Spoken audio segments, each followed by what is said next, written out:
即係我嗰個年代，我比較幸運啦。係我個亦都係叫不幸啦。我係過咗年歲，係學唔到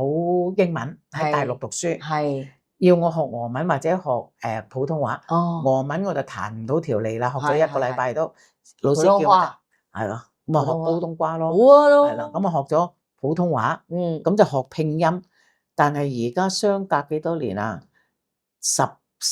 15歲係啦，14歲學嘅，而家我80歲啊，擺翻俾翻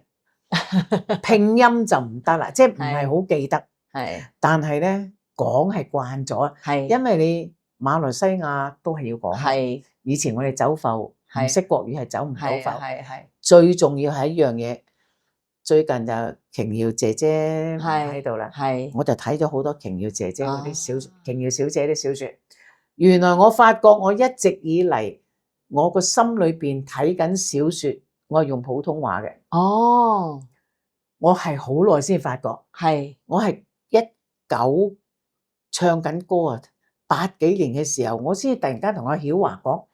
我話你哋睇書，你嘅心係讀咩音嘅？哦，佢話國語咯，我都唔識廣東話，你知係喎係喎，上海人，你知佢啲曉華姐廣東話好上海渣人係佢話我睇字係國語咯，係有時係上海話咯。係我而家我發覺原來我睇書我係講緊普通話。係